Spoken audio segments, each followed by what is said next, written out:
For months into my pregnancy, I secretly took an abortifacient. I told no one. And each day I would strap a pillow to my belly, pretending the child was still there, all because in my past life, my widowed sister-in-law and I gave birth on the same day. She delivered a healthy baby boy. While in my swaddling clothes lay a piglet, my husband flew into a rage. He dashed the piglet to its death and declared to everyone that I had committed adultery with a pig demon. He then had me tied to a stake and burned alive. As the flames licked at my skin, I saw my husband holding my sister-in-law, a blissful smile on his face. My sister-in-law just lost her husband and then gave birth to a stillborn child. The villagers will definitely consider her a jinx. I had no choice but to swap your child with mine. My sister-in-law is wiping away her tears in sorrow. I will choose a feng shui blessed spot to bury my sister-in-law with piglets, so she won't be lonely. I died with hatred in the fire reborn. I want to see if, without me, their family can still live so carefree. I had just stepped out of the clinic when I ran straight into Chu Yunji and Lin Wenwu, who were shopping on the street, with a pillow tied around my waist and the faint scent of blood masked by the smell of herbs. Neither of them noticed that the child was already gone. Lin Wenwu, supporting Chu Yunji, scolded me. How could you go out when you're only 3 months along? Aren't you afraid of harming the baby? Had I heard those words before, I would have thought Lin Wenwu was simply worried about me, but hearing them now, it's clear he's afraid that if I lose this child, there will be no one to exchange for the piglet in Chu Yunji's belly. I concealed the disgust in my eyes and spoke in a feigned, fragile tone. I wasn't feeling well, so I went to buy some medicine to stabilize the pregnancy. I didn't expect to run into sister-in-law and Wenwu. From a distance, I almost mistook you for a married couple. Lin Wenwu held Chu Yunji's hand protectively in front of her, while she clung tightly to his waist. Combined with their previous intimate gestures, they looked every bit the married couple. Chu Yunji panicked slightly and let go of Lin Wenwu's hand. My stomach is a bit upset, that's why I asked Wenwu to support me. Lin Wenwu, meanwhile, looked at me with disgust and snapped, my relationship with my sister-in-law is completely innocent. It's your dirty mind that sees everything as dirty. Moreover, since my elder brother went to the battlefield and has been out of contact, it's natural for me, as his younger brother, to take good care of my sister-in-law. Ching, you come from a merchant background and are physically strong, so you naturally wouldn't understand the pain of pregnancy. If I didn't know the truth, I might have been fooled by Lin Wenwu's words and felt so ashamed that I would kneel and apologize in front of Chu Yunji's room. After being reborn, I realized how foolish I was to actually believe the lies of Lin Wenwu and Chu Yunji. All talk about respecting my elder brother and taking care of my sister-in-law, but in reality, they had already ended up in the same bed. In my previous life, I sympathized with Chu Yunji for losing her husband at a young age, and not only did I not feel jealous of my husband's partiality towards her, but I also sent precious medicinal herbs to her room like a flowing stream, even on the same day as Chu Yunji's childbirth. I was so worried she might feel wrong that I arranged several midwives for her. Unexpectedly, after enduring a day and night of torment, Lin Wenwu took one look at the child and wanted to drag me to the woodshed to be burned alive. He accused me of being unable to bear the loneliness and committing adultery with a pig demon, giving him a cuckold shame. My hands trembled as I took the child from Lin Wenwu. The infant had pinkish-white skin, a snout like a pig's, and a tiny tail. It was the very image of a piglet. I pleaded and explained with all my might, but not a single soul believed me. In front of all the servants, he stripped me naked, tied me to a post, and burned me alive. My enormous dowry was then carved up and plundered by that whole wretched lot. My mother, refusing to believe their lies, came to uncover the truth, but their actions drove her to such fury that she suffered a stroke. The families nearby who had suffered from the pig demon's rampage hated me to the very marrow of their bones. They scattered my ashes in the latrine, cursing me to be trapped in eternal torment, never to find peace in the afterlife. Even after learning the truth,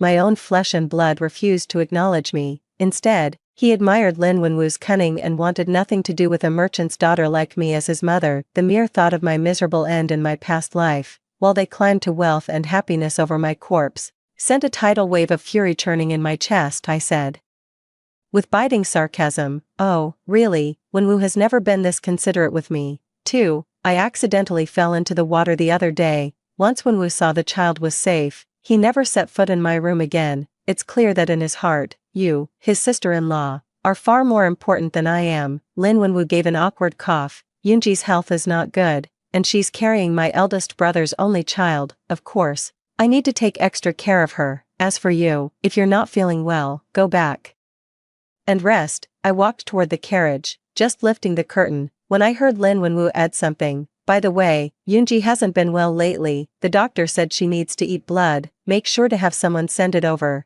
This is the key point. Bird's Nest is a tonic reserved for the imperial family. Even as the wealthiest family in Yangzhou, we only possess a few ounces. How could someone like Chu Yunji be worthy of such a treasure? With a sweet smile, I agreed on the surface, but once inside the carriage, I ordered my maid to feed all the bird's nest to my wolfhound. Even a dog shows genuine loyalty to its master. Chu Yunji only deserves to drink boiled tree bark. Upon returning to the estate, I had my personal maid take the inventory list and account for what remained of my dowry. I was arranged to marry Lin Wenwu by a matchmaker. When he visited, he was polite and treated me with great respect. Moreover, I heard that the Lin family values loyalty and righteousness, even taking good care of their widowed sister-in-law. I thought such a family would surely treat their daughter-in-law well. That's why I brought a full boatload of dowry and married a once prosperous scholar who had fallen on hard times. He said there was no one to take care of his family, so I took out all my dowry and let the Lin family squander it.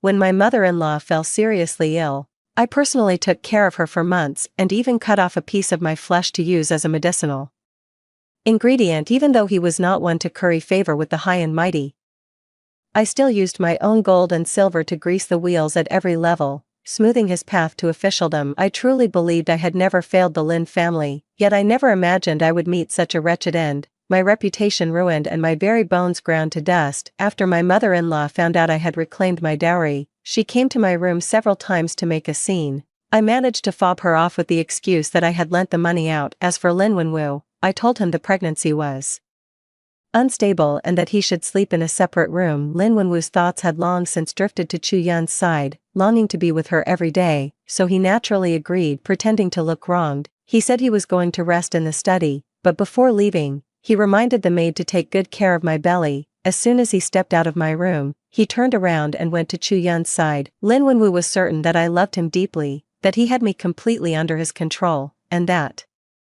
he would certainly take good care of the child. Therefore, he often paid attention to me. In the following time, I pretended to know nothing, watching him shower Chu Yun with attention while I peacefully nursed my pregnancy. His official duties kept him busy, but whenever Lin Wenwu had a spare moment, he would inevitably take Chu Yunji out for excursions. If Chu Yunji so much as uttered the word like, Lin Wenwu would buy it for her without a second thought, even if it was a jade bracelet worth a fortune. To the uninformed passers-by on the street, Lin Wenwu appeared to be Chu Yunji's husband, and everyone praised his attentiveness. If I hadn't known from my past life that Chu Yunji's child was a piglet, I would have thought the child was Lin Wenwu's. Once, I happened upon the two of them being intimate on the street. Finding the sight distasteful, I turned to leave but was struck by a carriage and thrown several meters. As I lay aching on the ground, Lin Wenwu rushed toward me in alarm, only to be diverted by Chu Yunji's piercing scream. A flying stone had grazed Chu Yunji's hand, leaving a bloody gash. Lin Wenwu, his face etched with worry, clutched the injured hand before sweeping Chu Yunji up into his arms. He then turned to the servants trailing behind him, "Fetch the physicians, now." 3. With that, he turned and left, abandoning me to lie on the ground for what felt like an eternity.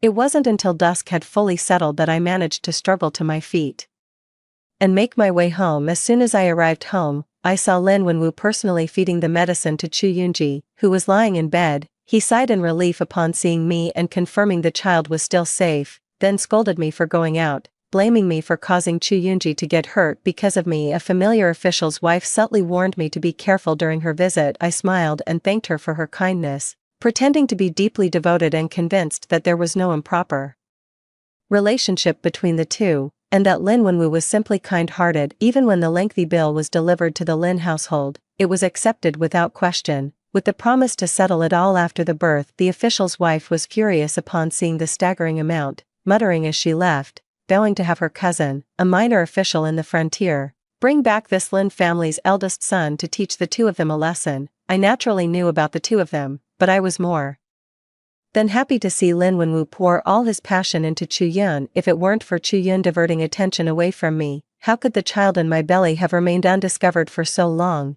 If he had ever touched my stomach or accompanied me to see a doctor just once, he would have realized the child was long gone. My appearance of being on the verge of giving birth is merely a fabrication using 2 pillows. Chu Yunji has been experiencing frequent contractions lately, which has her terribly anxious. She sent people over to check on my movements again and again. Lin Wenwu is also on edge, practically spending every night in Chu Yunji's room. Seeing that the time was about right, I finished my makeup in the mirror, picked up the tonic, and with a slight smile curling my lips, said to the maid behind me, "Let's go, we should go see how sister-in-law is doing. Remember to bring more familiar people over. With this bowl of tonic, we might just have a new addition to the family." Chu Yan's meeting with Lin Wenwu sent all the maids away, which worked out in my favor. I pushed the door open, but froze in place after a quick glance. The tonic in my hand spilled, making a loud noise as it hit the ground. The ladies following behind rushed in to help me, but they froze instantly upon seeing the 2 people on the bed. Chu Yunji was lying in Lin Wenwu's arms, wearing only thin undergarments,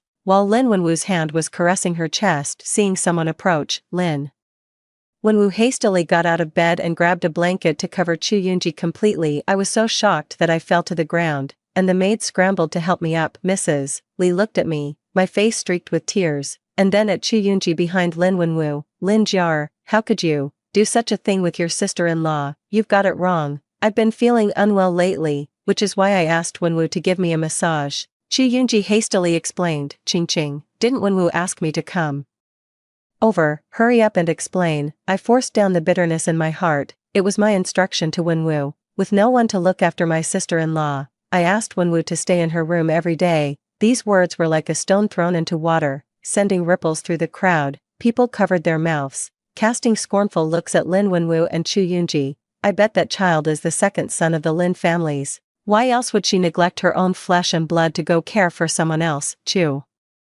Yunji's eyes welled up with tears, and Lin Wenwu pointed at me and scolded. "Lu Qingqing, pretending to be virtuous to get me to Yunji's side, and then deliberately bringing people over. What exactly are you plotting for? Yunji is already so pitiful, and you know she's about to give birth, yet you still want to ruin her reputation. Are you trying to cause a mother and child to die?" Chu Yunji also came to his senses, got off the bed, and struggled to run towards the wall to crash into it. "Qingqing, I know you hate me. I'll take the child and die, never to be an eyesore in front of you. I will die to prove that I am innocent and pure with Wenwu." Another group of people rushed to stop Chu Yunji. Seeing Chu Yan's intense reaction and Lin Wenwu's upright demeanor, people began to hesitate. Could it really be Lu Qingqing's scheme? Merchants indeed love to scheme. This is driving someone to their death. How vicious is Lu Qingqing's mind? The accusations kept pouring down on me. And suddenly, Chu Yan clutched her stomach.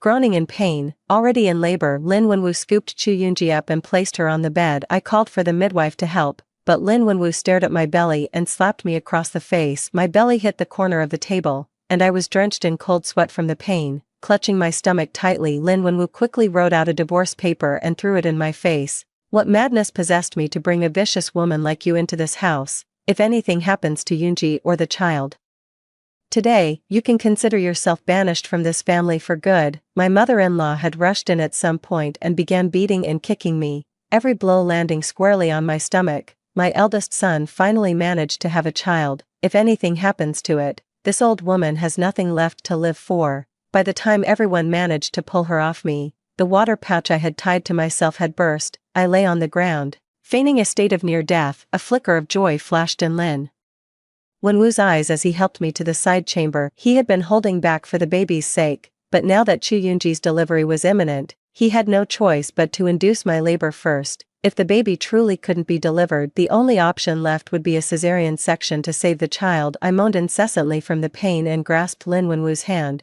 "Wenwu, go fetch the midwife for me, now." Lin Wenwu hastily pointed out a midwife and said to me in a rush, "Qingqing, Yunji is giving birth for the first time. I must go and keep an eye on her. You listen to the midwife and bring this child into the world, no matter what." I silently cursed at his retreating back. The empty room was left to just the 2 of us. I tossed her 10 taels of silver, and she left with joy, not forgetting to inform me before she went that Lin Wenwu was planning to kill the mother to take the child. I still underestimated Lin Wenwu's ruthlessness. I gritted my teeth, stuffed a pillow into the swaddling cloth, pretended to be exhausted, and lay down in bed, waiting for the show to begin. About half an hour later, Lin Wenwu crept up to my bedside and quickly swapped the babies. As soon as he placed the piglet on the bed, he saw me slowly waking up. Wenwu, why are you here? Lin Wenwu froze for a moment, then forced a smile. Yunji has finished giving birth, so I came to see our child. The child seemed to sense something was wrong.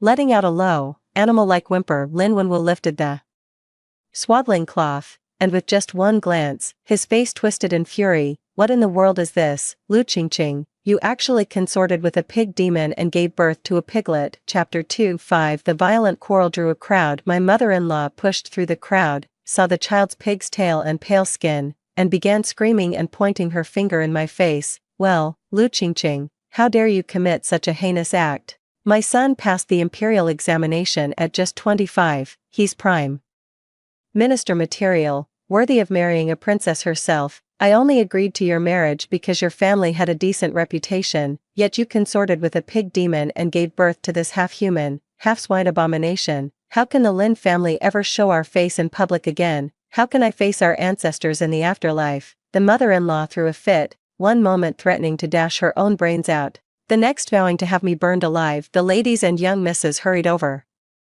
to restrain the old woman, then turned to heap accusations upon me. Chu Yunji, having just given birth, also emerged holding her child. The plan was proceeding so smoothly that they let their guard down completely, failing to notice anything amiss with the baby. As her gaze swept over the child on the floor, a flicker of malice passed through her eyes. Qingqing, how could you possibly have given birth to a pig demon? There must be some misunderstanding here, although you often go to the pigsty and even wrote some letters to the pigs. Everyone knows that the pig demon eats people, so you shouldn't be colluding with him to harm others. This statement really set the crowd ablaze. Many in this crowd have had their homes attacked by the pig demon, or even lost family members to it. Upon hearing this, they all started yelling at me. I wondered why that pig demon kept targeting people in our area. So his mistress is here too. No wonder she's been feeding him information behind the scenes.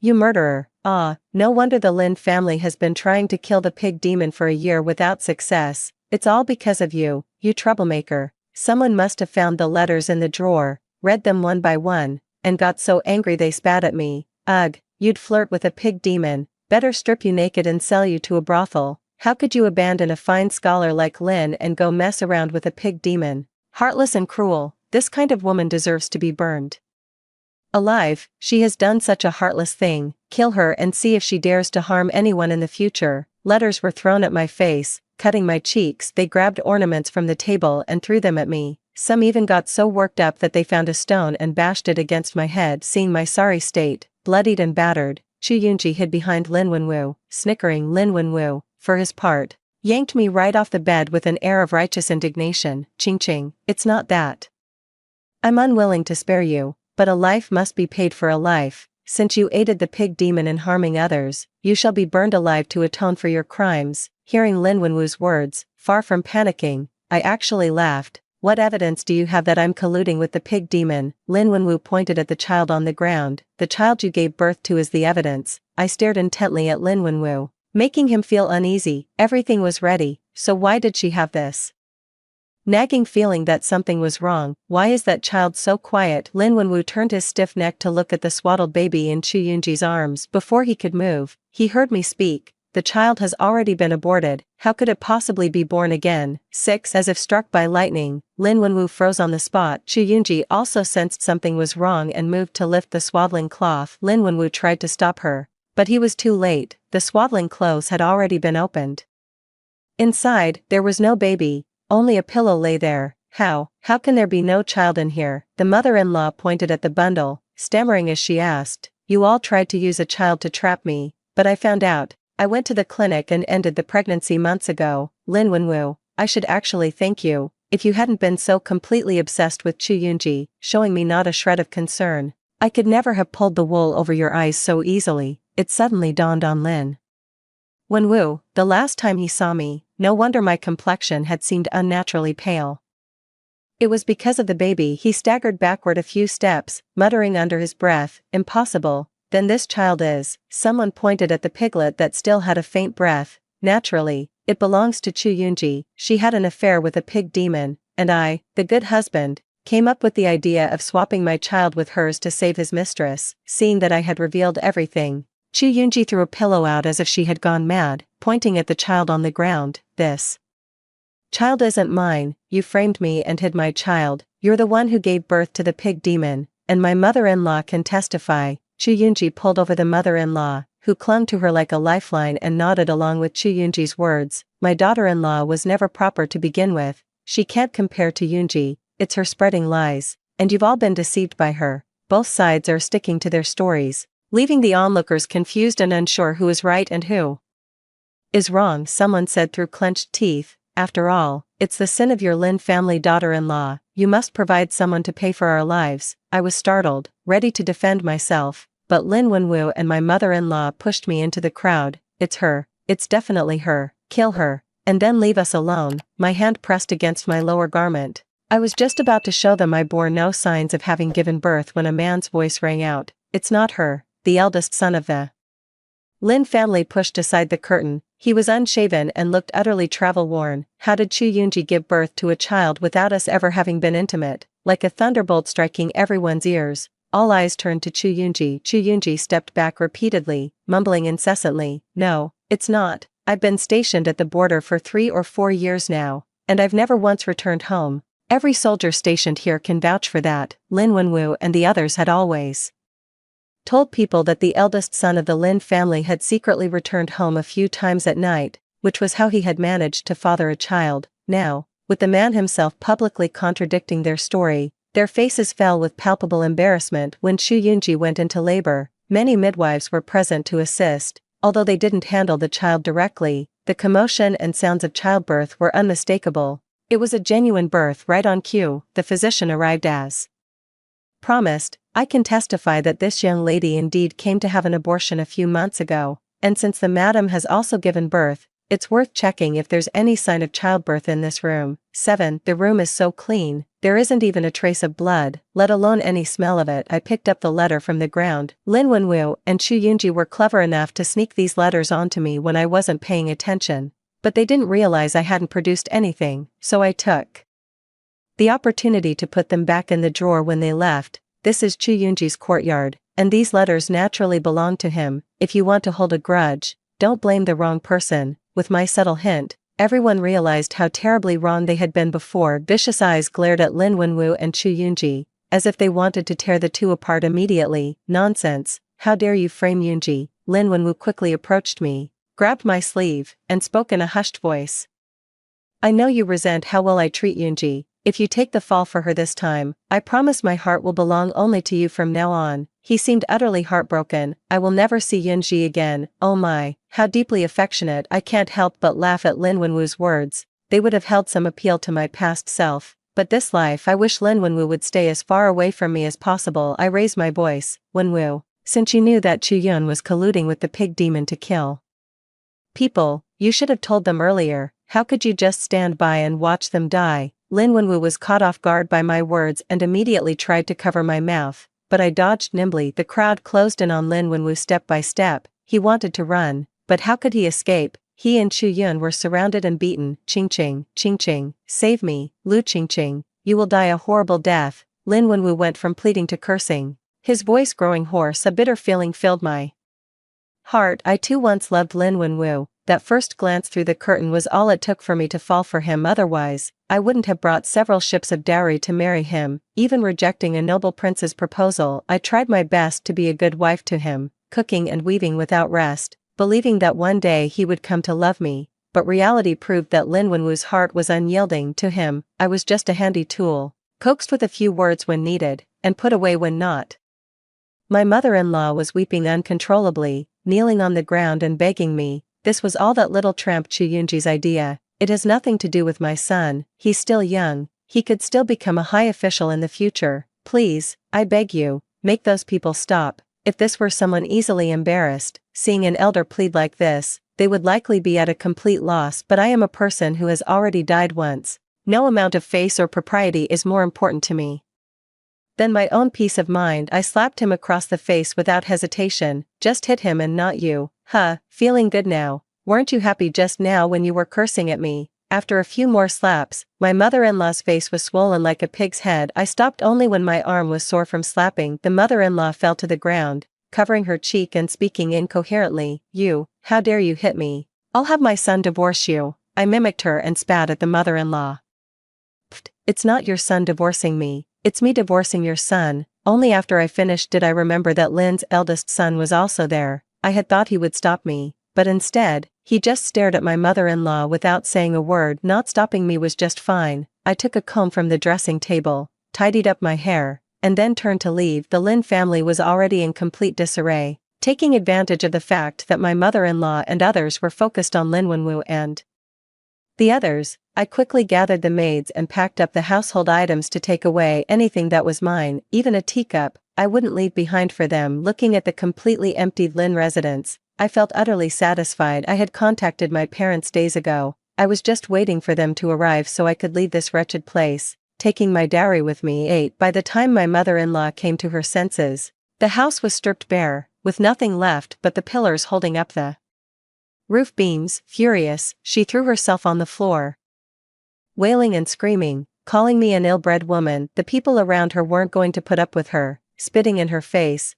scheming to get that girl to die in your place, and now that you've been exposed, you're shouting and screaming, that Lou girl is still too kind. If it were me, I'd skin every last one of them before I'd be satisfied. Already furious, the mother-in-law was now overwhelmed with anger, and she fainted, her eyes rolling back. The official's wife was delighted to hear about my divorce and came to the inn to see me. She vividly recounted the news about Lin Wenwu and Chu Yun. Chu Yun was indeed the sister-in-law of Lin's eldest son, that's correct, but after the eldest son left, the mother-in-law had the idea of having Chu Yun take care of both households. Her thinking was simple. Weren't the children of Linda and Lin Er all part of the Lin family? Even if Linda returned later, seeing the children with him, he wouldn't say anything. Chu Yunji and Lin Wenwu took a liking to each other during their time together. Despite the eldest son of the Lin family sending money home every year, they still insisted he was missing. They were dead set on being together. But then, I came along. Seeing that I had value to him, Lin Wenwu put Chu Yunji on the back burner and focused solely on preparing to marry me. Chu Yunji, unable to bear the loneliness of her boudoir, spent her nights carousing outside, consorting with dissolute men. On one occasion, she met a young man. Finding him handsome and dashing, and his physique beyond reproach, he gave her immense satisfaction. She promptly fell head over heels in love with him. The man often inquired about hunting the boar demon, and Chu Yunji held nothing back. Whenever the Lin family organized a hunt, the man would hide in Chu Yunji's boudoir, where they would indulge in passionate lovemaking. Although Chu Yunji felt something was amiss, physical pleasure took precedence, so she didn't dwell on it. It wasn't until the boar demon, drunk one night, revealed its true form that Chu Yunji realized her grave mistake and hastily drove the creature away. By then, she was already carrying the boar demon's child. After hearing her tearful account, Lin Wenwu became convinced that marrying me was the cause of Chu Yunji's misfortune. He then conceived the idea of having me take the blame in her stead. At this point, the official's wife wore a look of disdain. I really don't know what's wrong with his head. While everyone was cursing Chu Yunji, he actually pleaded for mercy on his behalf. He said she was also deceived, and wanted you to go door to door kowtowing for Chu Yunji, begging them to let him go. I continued eating the dried fruit without changing my expression. Did they agree? No. Chu Yunji committed a grave crime and naturally couldn't be spared, so he was burned to death. As for Lin Wenwu, he was given 10 lashes and sent back to the Lin family. Although Lin Wenwu helped Chu Yunji quite a bit, it wasn't him who had an affair with the pig demon, nor was it him who wanted to set the pig demon free. Moreover, he had the title of Shotsai to his name, so it would take quite a cost to want him dead. But Lin Wenwu's life was far from easy from then on, to say nothing of the debt collectors who wouldn't let him off the hook. Half a month later, my parents finally arrived. My mother was dressed in a blue gown, elegant and tidy despite her age, her every move exuding the grace of a wealthy lady. Thinking of how my mother, so dignified, had suffered a stroke and been cast out into the streets, scorned by all because of me in my previous life, I could no longer hold back and threw myself into her embrace. Mother,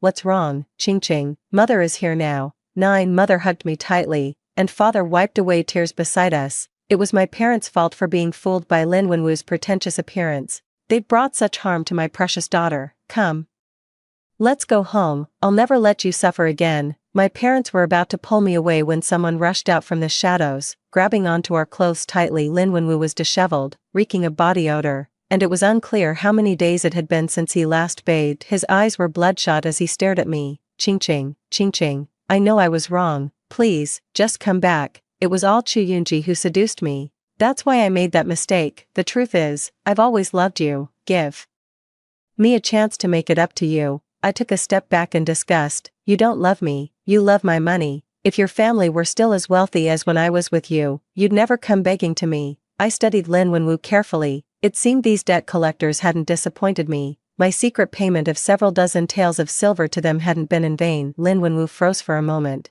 then suddenly roared in fury. You knew all along, didn't you? You're the one who schemed to plunge my family into debt. That day, he had just been beaten and sent home. Before he could even go to rescue Chu Yunji, he was intercepted by the debt collectors. They said the Lin family owed them a full 30,000 taels of silver. It was only now that Lin Wenwu realized I had never paid those bills that were sent over. Instead, I had someone hold on to them when I was around. They weren't in a hurry, but now that the wealthy ones have left, they're afraid of coming too late to get their money.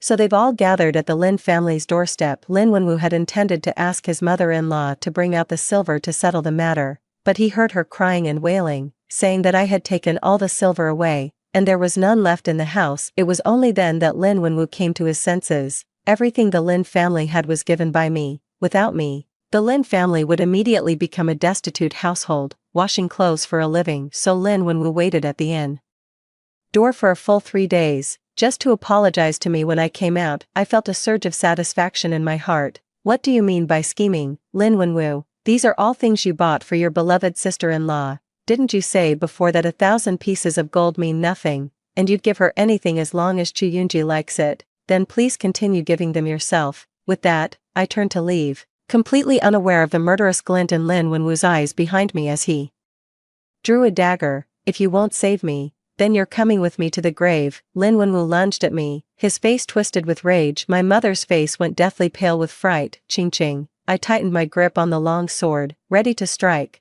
but suddenly someone grabbed me and threw me aside. The eldest son of the Lin family kicked Lin Wenwu flying, snatched the dagger from his hand, and shouted toward the outside, "He's here!" In an instant, a mob of debt collectors surrounded Lin Wenwu, grabbing him and threatening to break his legs. Lin Wenwu wailed and sobbed, "I am a scholar, you cannot strike me." "Not anymore, you're not," elder brother Lin added. "You have committed adultery with your sister-in-law and framed your lawful wife. Your scholarly rank has been stripped. You are now nothing but a commoner. I am your brother, and you would harm me. Had I known it would come to this, I should have had mother kill you back then." Lin Wenwu shouted. 10 From his words, I learned that Lin's eldest son was quite pitiful. He and Lin Wenwu were originally cousins. After his parents passed away, his grandmother took him in to claim his house, making him call her mother. Unfortunately, she treated him poorly, making him live like a servant despite being the master. So, as soon as he reached the age to enlist, he went to the frontier. This is probably why he had no affection for the Lin family. Lin Wenwu was about to curse again when someone broke his leg and threw him somewhere unknown. I thanked Lin Jia's eldest son for saving me, took out the silver to give to him, but he shook his head. Instead, he pulled out a thick stack of banknotes from his sleeve. "After all, it's the Lin family who wronged you. These are my compensation to you." The silver notes were scattered and some had yellowed. The salaries of frontier soldiers were not high, so it seems Lin's eldest son gave me all the money. Although I hate the Lin family, I have no particular feelings toward Lin's eldest son, who never harmed me. Moreover, he is as miserable as I am. 3 years after my death, he returned home, but Lin Wenwu and Chu Yunji feared he would expose their affair, so they poisoned him to death. I shook my head and told him I had plenty of money. Lin's eldest son didn't stand on ceremony and handed me a token, telling me to call on him if I needed anything. 10 years later, I saw Lin Wenwu again at the frontier. He had been mutilated, his tongue cut out, his limbs severed, and was kept in a box as a sideshow clown. As I passed by, holding my child, Lin Wenwu abruptly stopped his act, staring fixedly at us and howling silently. Though I couldn't hear a sound, I knew he was cursing us. The troop leader, misunderstanding my gaze, thought I wanted to see the performance. He lashed the man several times with all his might before forcing him to continue. I tossed a few pieces of broken silver. The troop leader accepted them with a beaming smile. "People are just born lazy. They won't move unless you beat them, sir." This man used to be a scholar. He owed money and was thrown to me to settle the debt. He can even swallow swords. If you'd like to see it, I'll have him perform. I declined the troop leader's offer and walked straight ahead. Those incidents with the Lin family are long gone. My life is now even more vibrant. That's it for the first story. Don't go away. The next one is even more exciting. I raised my daughter to become the world's leading violinist, only to hear her call her sibling Mom. Mom, that woman is making me practice the violin every day. I'm so sick of her. I was utterly shocked and forced myself to get a DNA test. Only then did I discover that my daughter was not biologically mine. My sister-in-law was her real mother. Meanwhile, my own daughter, whom I had carried for 10 months, was swapped by my mother-in-law and given to my sister-in-law, where she was neglected and died before the age of 10. My daughter, along with my sister-in-law's family, pushed me off a high-rise building after discovering the truth, and then took over all my assets. When I opened my eyes again, I was back on the day of my delivery, and I swapped the baby my mother-in-law had replaced back to its rightful place in this family that values sons over daughters. I'm eager to see if that ungrateful wretch can still rise to fame and glory in his youth. Oh dear, it's time, it's time. May the ancestors of the Chi family bless us, and may both daughters-in-law give birth to healthy boys. The pain of childbirth replaced the excruciating agony of a fatal fall, and the rushing wind in my ears turned into the chaotic, hurried voices of people around me. Hearing my mother-in-law's booming voice once more, I was finally convinced I had been reborn back to the day I gave birth. Mom. Before entering the delivery room, with tears in my eyes and through the pain, I called out to my mom, who was there to support me. Go quietly and buy a highlighter and a UV light, mark the baby with it, and don't tell a soul. And besides you, don't let anyone else, don't let anyone touch the child. Although my mom was a bit puzzled, she still nodded and comforted me. Don't worry, I'll keep a close eye on the child and prevent any kidnapping. I shook my head with pale lips. In my previous life, my mother-in-law, and husband took turns standing guard, strictly watching over, able to prevent outsiders from stealing the child, but unable to stop the biased mother-in-law replace my child. My mother-in-law has always favored the second son since childhood. This time, after her wish to have a grandson was dashed, she directly swapped the children between our two families. Just because our family is well off, letting the second son's daughter be raised by me would give her the best possible life, and after we're gone, she could inherit everything we have, only to hand it all over to my second brother's family. I just never expected to uncover the truth. For money, she betrayed over 20 years of my care and upbringing, conspiring with my brother and his wife to push me from the top of a high-rise. Meanwhile, my own biological daughter, unwanted and mistreated by that same brother and his wife, suffered through 10 harsh years of hardship before tragically passing away. This time, as I touched my unborn baby, my gaze darkened. I would never allow the tragedy of my past life to happen again. The lights in the operating room dazzled my eyes. As my consciousness blurred, the baby was born, and I could no longer fight off the drowsiness, closing my eyes in exhaustion. When I woke up, it was already evening, and beside me was my mother, her face filled with anxiety and resentment. Yingxian, your mother-in-law actually swapped the baby with your second brother's wife while I wasn't paying attention. I managed not to alert her, but I couldn't find the right moment to swap them back. She whispered fiercely in my ear, her voice low and teeth clenched. Luckily, I followed your advice and marked them early, otherwise, I really wouldn't have been able to tell the two babies apart. How can there be such a mother-in-law? I was startled, and before I could say anything, my mother-in-law walked into the ward with a dark expression. Both daughters-in-law gave birth to girls, shattering her dream of having a grandson. Mother-in-law, didn't you say you were going to make chicken soup? I'm here, so hurry up and go. Out of respect for my mother being present, she put on a considerate act and sent my mother away. After they left, they turned back and said to me, since Yingxian, you're awake now, I'm going to take a nap. You take care of the kids, and keep an eye on the second son's family. Also, remember to change the diaper. Without waiting for me to respond, my mother-in-law gave a couple of instructions and left, afraid of being asked to do more. This presented the perfect opportunity for me. The ward was silent, it was dark outside, and with the lights off,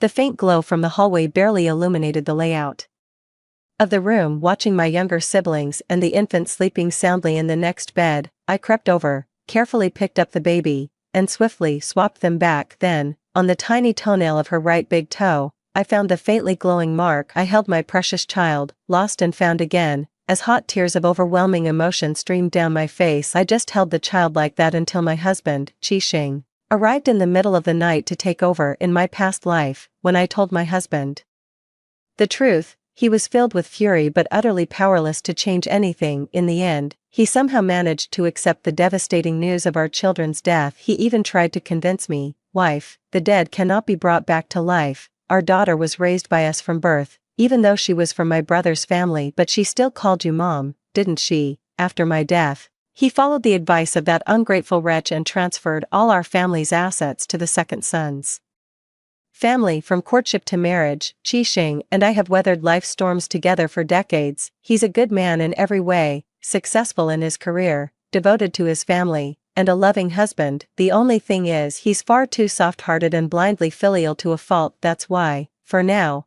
I have no intention of telling him about the baby swap. By the time Qixing rushed over, my mother-in-law was already heading back to our second son's place, lugging a big bag of baby clothes. "Mom," he stopped his mother-in-law, glancing at his sleeping sister-in-law and the child beside her. "What will the baby wear if you take all the clothes?" The mother-in-law snorted disdainfully. "Why would a little girl need new clothes? These are for my precious grandson. She shouldn't wear away her brother's good fortune." My mother-in-law's voice wasn't loud, but it still clearly reached my ears in the quiet of the deep night. "Yes, my real biological daughter, who lived with my younger brother and sister-in-law in my previous life, never had a single new piece of clothing. My daughter was malnourished, skinny, and frail, half a head shorter than other kids her age, so my mother-in-law suggested giving her our old clothes to wear. Where I was too embarrassed to even show her the clothes that were too worn out, I picked out a few that were just barely presentable to give her, never imagining that those would be the child's only clothes for the entire year. Summer was manageable. My mother-in-law could patch together a few scraps of old fabric, and that would count as a change of clothes. But when winter came, my daughter could only wear those thin, old garments. She would stomp her feet against the cold, her hands and face turning a purplish blue. In contrast, my mother-in-law and sister-in-law were dressed more and more stylishly and warmly. Occasionally when I went back to my hometown,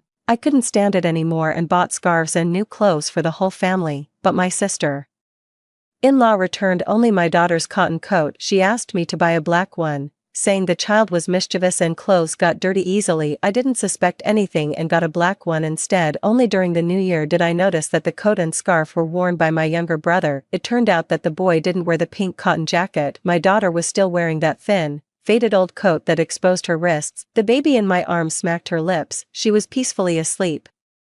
With my recent tears on her little mouth, I gently wiped the water stain from the corner of her mouth, unconsciously tightening my arms around her. The mother-in-law pointed to a bulging plastic bag on the ground. "Those are Gongzi's old clothes from when he was a child. She can wear those." Qixing was shocked. "Mom, how old are those clothes? Are they even clean? What do you know? This is how you raise them to be strong." When it comes to being easy to raise, Qixing seemed to recall something and asked weakly, "What about the name? Wouldn't they have chosen an easy-to-raise name?" The old lady's face lit up with pride. "Her formal name is Jiaodi, and her nickname can just be Go Dan." Qixing's lips moved, his face full of disbelief. Would Gongzi and his wife agree to that? Why disagree? What's wrong with this name? The mother-in-law retorted defiantly. "This name is good." A self-deprecating smile played on my lips. The ungrateful wretch who once clung to me in my previous life often bullied my daughter because of this name. This time, I'll make her bear this name as well. She didn't like my teachings, she didn't like the new clothes I bought for her,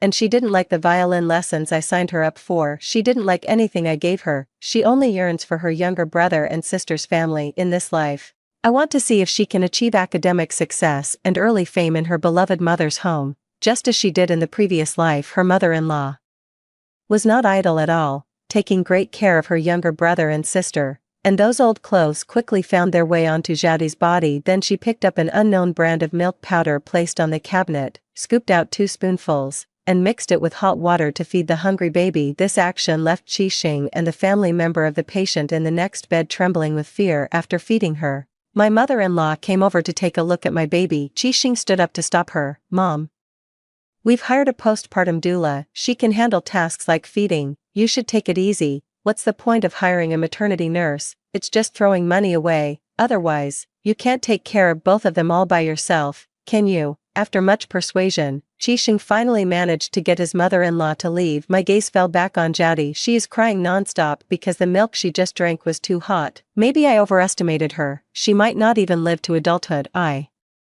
originally thought my daughter's death in my previous life was an accident, but now it seems there were signs all along. Sure enough, not long after, Jyoti developed a fever. Large patches of rashes broke out all over their body. It was unclear whether it was an allergic reaction to the old clothes or the formula milk. The absurd part was that when Jyoti cried and fussed incessantly on Zhang Yangyang's bed, neither she nor her mother-in-law took it seriously. Instead, annoyed by the noise, they just kept rocking her, hoping to lull her to sleep that way.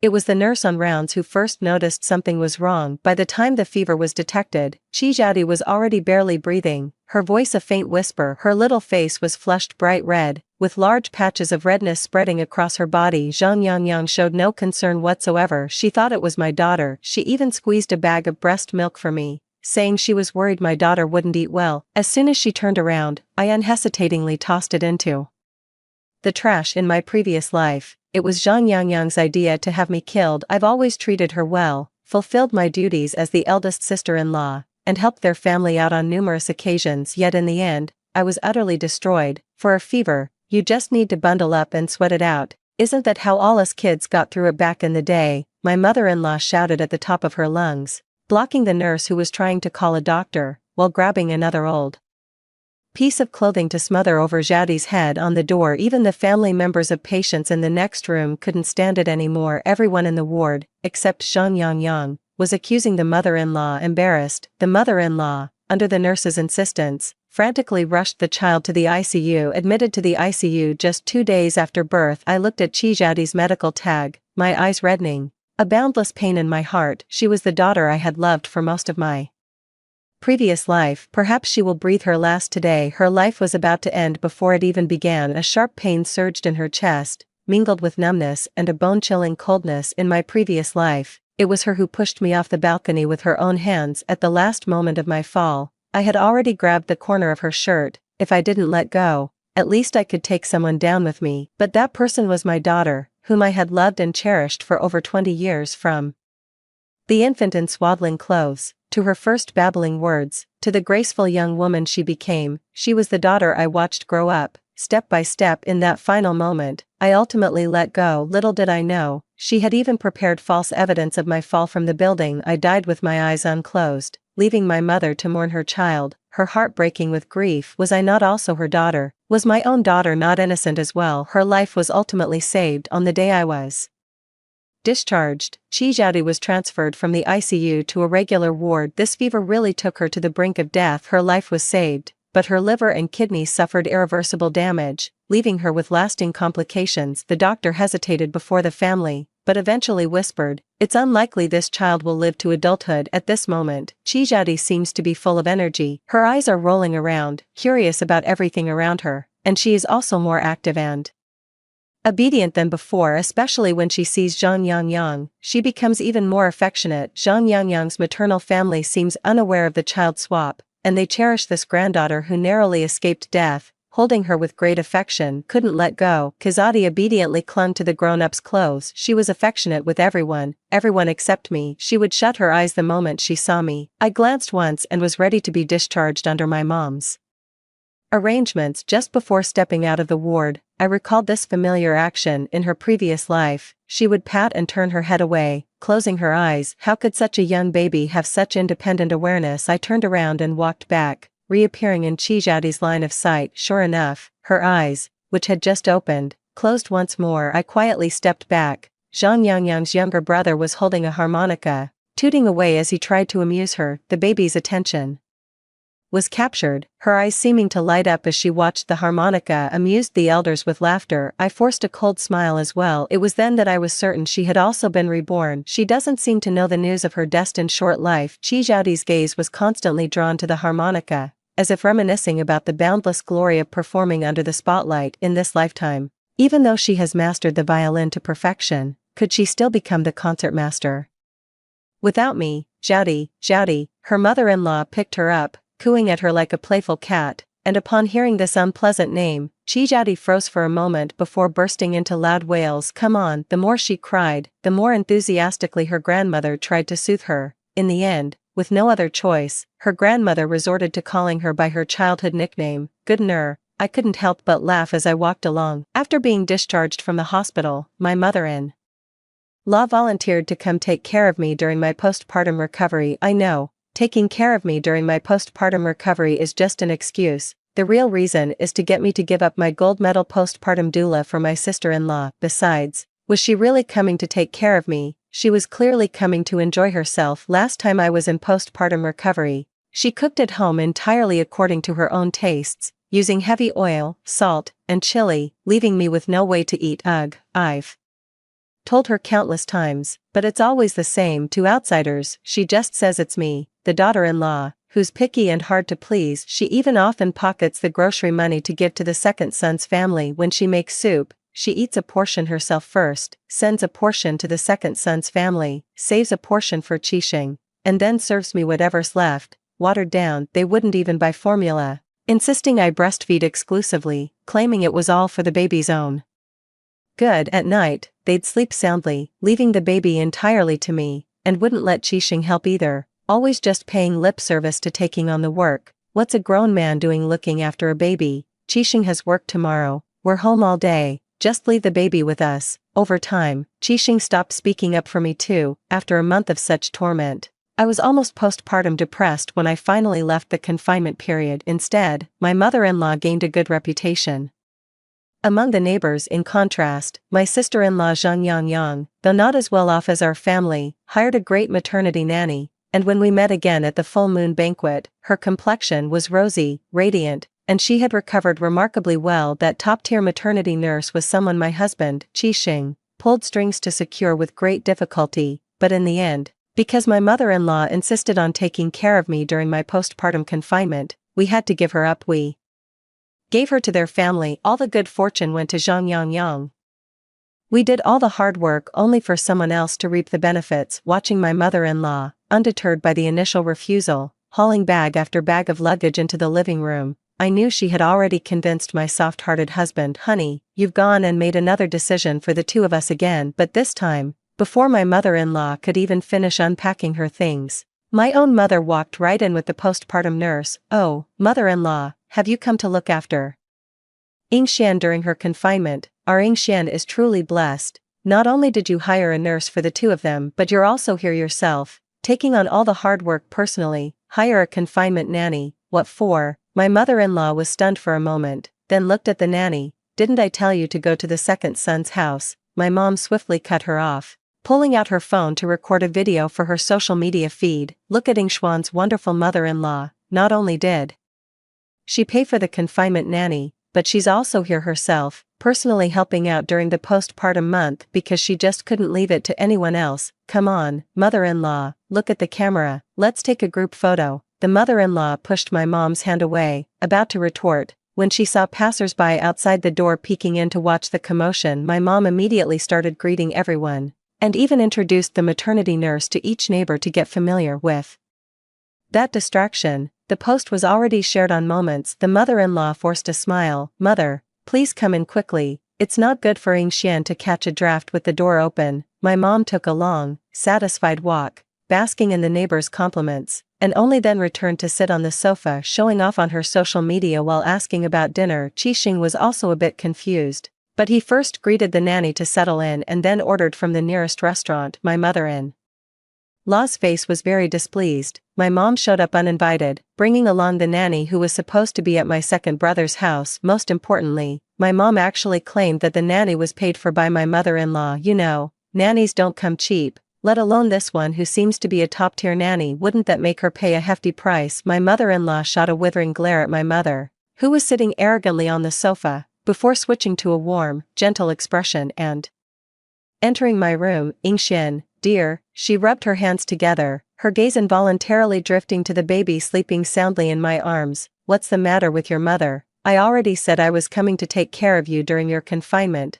Why on earth did she bring a maternity nurse along? I scoffed inwardly. From the very beginning, my husband and I had agreed to hire a postpartum doula with our own money. It was she who butted in uninvited. Not only did she refuse to listen to reason and insisted on coming to take care of me, but she also went behind my back and got Chishing to agree to give the doula to his younger brother's family. And now, with what she's saying, it's as if we're the ungrateful ones who want to have our cake and eat it too. I pulled the little quilt over my baby, shielding him from my mother-in-law's sickening gaze. Seeing that I remained silent, my mother-in-law confidently laid out her plan. How about this? I'll come and take care of you during your postpartum period. I'll definitely be more attentive than those outsiders. As for the postpartum doula, why not give it to the second son's family? Young Yang doesn't have anyone to take care of her. It wouldn't be right to have her mother come, would it? Besides, you already have a postpartum doula here. It would be perfect to give it to her. I lifted my eyelids and spoke slowly. Mom,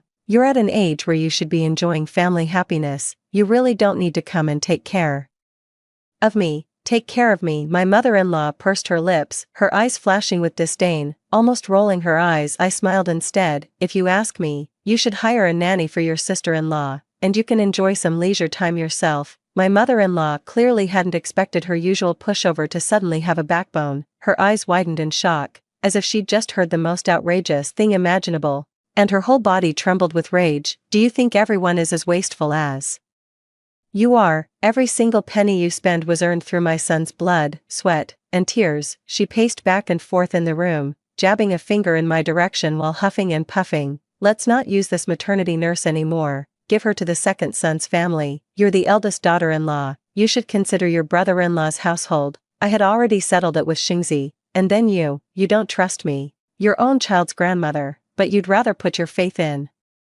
a complete stranger. Little Bao was frightened and began wailing. Hearing the commotion, my husband rushed into the room. My mother-in-law and I were locked in a silent tug-of-war, neither willing to yield. The room was so quiet. The only sounds were the infant's cries and the soft, coaxing murmurs. Qixing looked at his angry mother-in-law, then at me with a cold expression, and pulled her out. Mom, let's listen to Yingxian and let the nanny stay. It's the same if you go to Gongzi's place.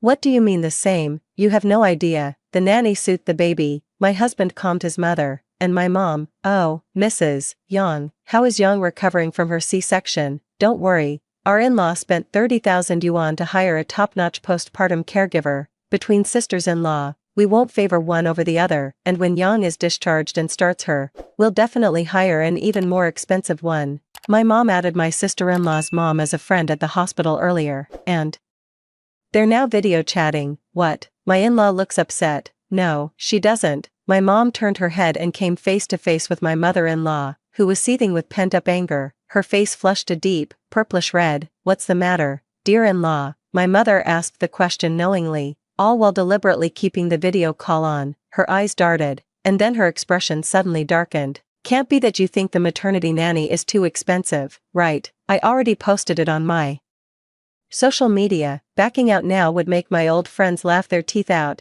Isn't it for a mother-in-law to financially and physically support her daughter-in-law during her postpartum period? How come it's different in your family? Right, Mom was being aggressive, her face flushed with anger, as she angrily ended a conversation that had just been going well, and she sat on the sofa with her hands on her hips. My mother-in-law was being held back by my husband, ready to argue, when her phone inappropriately rang. Mom gave a cold glance. It was Zhang Yangyang's mom calling, her temples throbbing with rage. The mother-in-law took a deep breath, pinching her fingers, before finally stepping onto the balcony to answer the call. Her words were now laced with flattery, a far cry from her earlier haughty demeanor. Zhang Yangyang was notoriously difficult around here. In her early years of marriage, she and her mother-in-law would have a minor spat every 3 days and a full-blown fight every 5, retreating to her parents' home every other fortnight. Her parents were certainly no pushovers either. The phone call dragged on past midnight. My mother-in-law alternated between lamenting her bad luck and throwing a fit, finally delivering an ultimatum to us, the young couple. If you insist on hiring a maternity nurse, that's your business, but you'll have to pay for it yourselves. She packed up her barely unpacked luggage and moved out of our house that very night. As she left, she couldn't resist cursing, "You ungrateful wretch. Forgetting your mother the moment you got a wife." With a face full of guilt, the husband saw his own mother off, only to turn around and face his cold-faced mother-in-law. What a display of authority from my in-law. Is this the kind of life our Xian had to endure in your household? Qixing was at a loss, on the verge of tears in the end. The mother-in-law couldn't hire a maternity nanny for Zhang Yangyang 1. There wasn't enough time, and all the available nannies were booked. 2. Zhang Yangyang's demands were too high, insisting on hiring a top-tier nanny, which the mother-in-law simply couldn't bear to pay for. She lay on the ground, making a scene over and over, and eventually, she managed to get Zhang Yangyang to compromise, though it's unclear how. After a month of calm, the mother-in-law started planning the full moon banquet with a stern face. Since the 2 children were born on the same day, it wasn't feasible to hold the full moon banquet on 2 separate days. The mother-in-law's face was so dark it seemed about to drip with water, unwilling to settle for just one set of gifts. When they met again at the full moon banquet, Zhang Yangyang no longer had the radiant look of the previous life but appeared haggard. I heard she and her mother-in-law were at each other's throats during her postpartum confinement, and it seems she didn't come out of it any better. Instead, she began to pay more attention to her daughter, and even her usually biased mother-in-law couldn't help but praise Kazadi for being well-behaved except when calling her by name. Yet, Kazadi herself seemed listless and dispirited, with inherent deficiencies and being subjected to all kinds of self-destructive behavior. It's no wonder she's not doing well. During the drawing of lots, she went through a circle of items, eventually picking up the harmonica her little uncle had been playing with, though she did so with, even the gaps were filled with mortar and grime, and the harmonica still had fresh saliva from just being played. She really couldn't let go of her dream of music. I deliberately pulled the harmonica from her 2 small hands. The real business is to get your mother a son. What future is there in playing a harmonica? The adults present all murmured in agreement. Kazadi turned her head away in a huff, refusing to look at me. Qi Gang, the second son, went even further by throwing away his harmonica and shoving a photo of their complete family of 4 into her hands. She burst into loud wails. Qi Zhaodi's good days were numbered, only lasting these 2 years. When Qi Yaozu is born 2 years later, that's when she'll really have something to cry about. She was no longer an only child, she had become her brother's servant. The following years passed in relative calm, thanks in no small part to her efforts. Blessed with memories from her past life, Qi Zhaodi was mature and precociously wise, since she had indeed brought a younger brother into the family. Zhang Yangyang seemed to look upon her with a newfound, almost merciful, and surprisingly, treated her much better. But all that goodness came at the cost of her own sacrifices. She had to wash her brother's clothes, cook breakfast for the whole family, give her mother shoulder massages, buy cigarettes for her father, and help her grandmother with the grocery shopping. As for princess dresses, little cakes, or a violin, such things simply didn't exist in her world. To her mother, the only thing worth showing off was her top-of-the-class grades. In this life, she had to rack her brains and exhaust herself to obtain the very material comforts that had come to her effortlessly in her past life, and they were still far inferior to what she had enjoyed before. As usual, I bought new clothes and scarves for the whole family when returning to my hometown for the new year. This time, however, I deliberately chose for Qi Zhaodi a black one. Qi Zhaodi was completely outmatched when it came to choosing between her beloved son and her stepdaughter. Zhang Yangyang snatched her clothes away without hesitation. This time, Qi Zhaodi was the one left freezing in the winter. How could she endure this, having been pampered and privileged in her previous life? In this lifetime, forget about being a principal player, she couldn't even get her foot in the door of the music world. When she was 7, she threw herself into my arms, crying and insisting that I was her real mother. She shoved my biological daughter, Yao Yao, into the snow. Children say the darndest things, but the looks on everyone's faces were far from amused. Before I could even react, Zhang Yangyang yanked her back and landed a solid slap across her face. How dare you spout such nonsense? Haven't I always treated you well? Say that again and I'll hit you every single time. Qi Zhaodi fell hard into the snow, like a kite whose string had snapped, plummeting weightlessly. But when I turned my head, the sight that met me was Zhang Yangyang carefully helping my daughter to her feet. Her 5-year-old brother was making faces at her, winking and sticking out his tongue. Qi Zhaodi's face alternated between pale and flushed, unsure if it was from the cold or the beating. I pulled her up, brushed the snow off her old clothes, and this time, it was her turn to wear someone else's hand-me-downs. She was no longer the cherished only daughter of our family, but now just Yaozu's sister. The child has a fever and is talking nonsense. Sure enough, when the mother-in-law touched the child's forehead, it was burning hot. But just this afternoon, she had Qi Zhaodi wash all the vegetables for tonight's New Year's Eve dinner with cold water. You silly child, you don't say you're feeling unwell, but instead, You're saying all these strange things. The mother-in-law is going to use her old home remedies again to help her reduce the fever by sweating it out. In recent years, Chijiao's health has been poor, with frequent minor illnesses, and Zhang Yangyang and her mother-in-law's limited patience and affection for her have been gradually worn away by her repeated illnesses. Gradually, all patience and goodwill have been exhausted each time she falls ill. It's rare for her to be taken to the hospital. Not only did Zhang Yangyang not stop her mother-in-law, she even fetched a feather duster and began whipping Chijiao with it. You've ruined our perfectly good New Year's Eve dinner, you jinx, it's the Lunar New Year, don't hit the child. Only Qixing spoke up in her defense. In our previous life, when she was our daughter, she never suffered a single beating.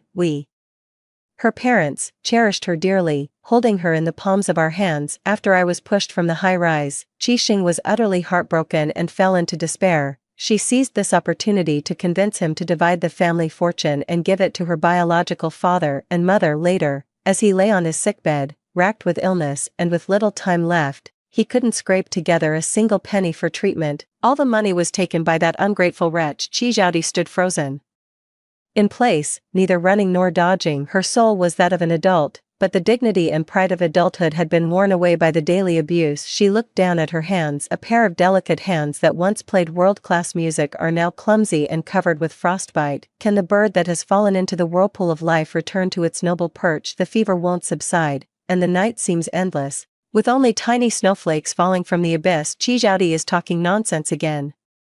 Her previous life was so vastly different from her current one that she began to wonder if it had all been a magnificent dream. Her mother-in-law kept wrapping her in thick blankets, but eventually got tired of it and went back to her room to sleep, confident that everything would eventually be fine. It had been like this for all these years. Chijiao was covered in a cold sweat. When Yao Yao brought her water, she seemed to regain some clarity. She stared at Yao Yao, as if struck by some horrific thought. Her eyes were wide and fixed. Before she began to sob uncontrollably, she thought of her previous life, of that child who had died before reaching the age of 10, the one Zhang Yangyang had failed to raise in this life. She was that child. She was 7 years old. Chijiao had been running a high fever that wouldn't go down, and Qixing couldn't bear to see her suffer, so he called an ambulance for her on New Year's Eve. The red and blue lights flickered across the snowy ground, and many villagers, finding it inauspicious, stayed indoors, unwilling to come out to watch the fireworks. The two got into the car amidst the cursing and yelling of a family. Chijiao clung to Qixing's trouser leg like a drowning person grabbing a lifeline, kneeling on the ground and crying,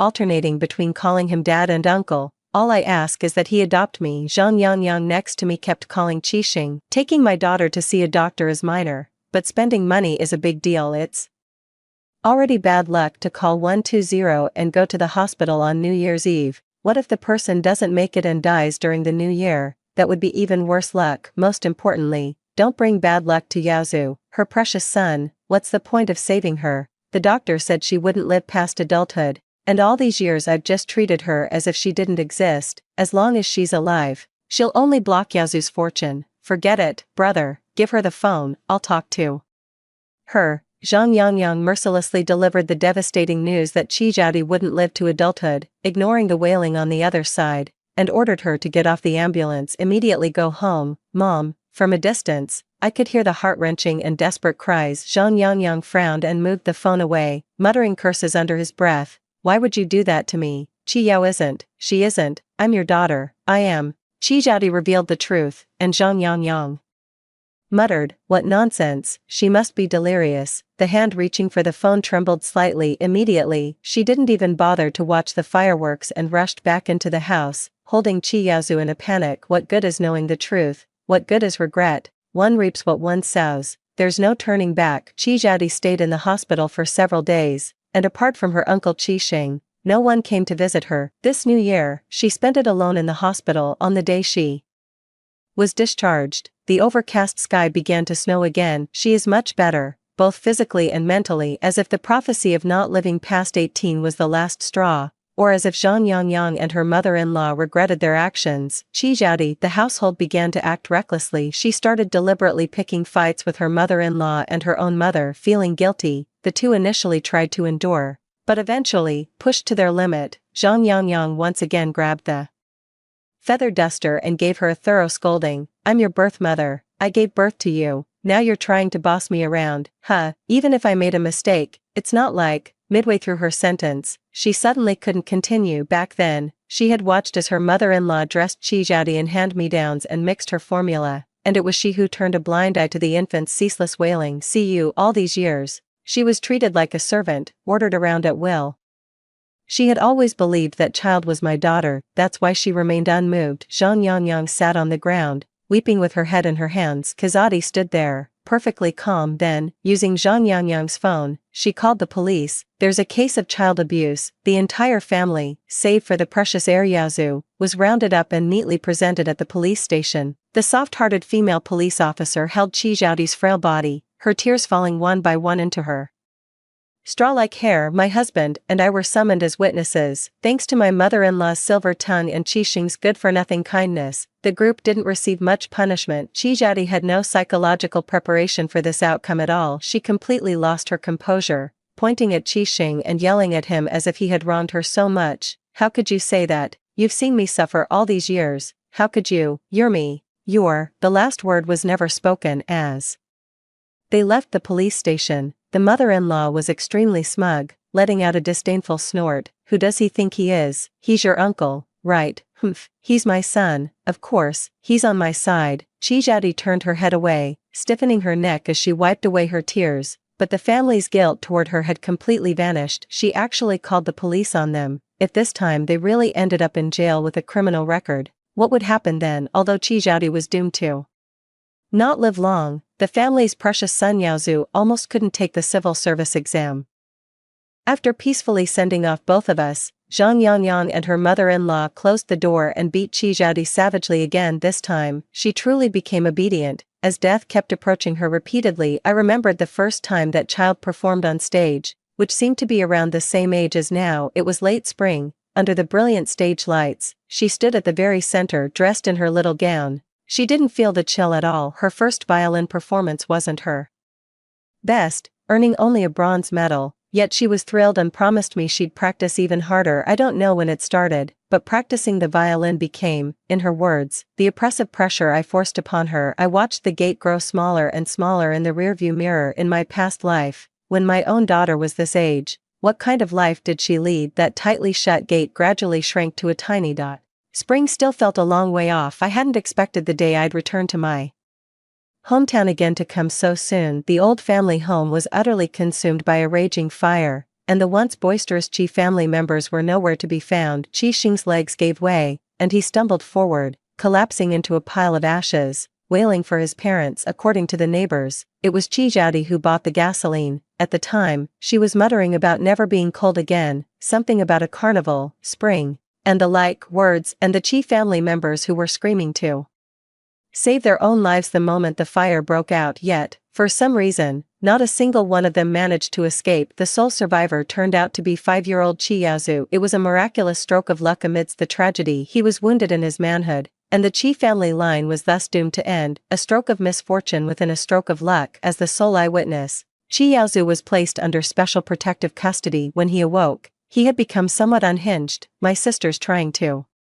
kill me, she's going to kill me. She was still singing in the fire, waving her hands around. Mom, where's Mom? Is Mom dead? Sobbing, am I going to die? In his disjointed account, the police learned the truth of the matter. The fire was indeed set by Chijadi, but at first, it seemed everyone could escape. She directly took Qi Yaozu hostage and ordered everyone not to run. Only Zhang Yangyang stopped. Only the mother couldn't bear to part with her child. The mother-in-law hesitated for just a moment, while Qi Gang didn't even look back. What's the point of the Qi family's lineage or their heirloom when it comes to saving one's own life? Chijadi held a knife to Qi Yaozu's neck, her emotions running high as she sobbed about past lives and present ones. Before she could finish, Qi Gang and his mother returned. The front door had already been locked. They were about to jump from the second floor, and coincidentally, Chijadi was standing at the stairwell. Thick smoke billowed everywhere. Before Chijadi could utter a few words, she was choked by the fumes and lost her grip on the knife. Qi Gang was the first to charge upstairs, only to be stabbed in the lower back by her. The mother-in-law was terrified, trembling, and not daring to step forward. Seizing this opening, Qi Yaozu dashed toward the second floor. Mom, come with me. I heard my uncle asking you for money. If you'd known it was me from the start,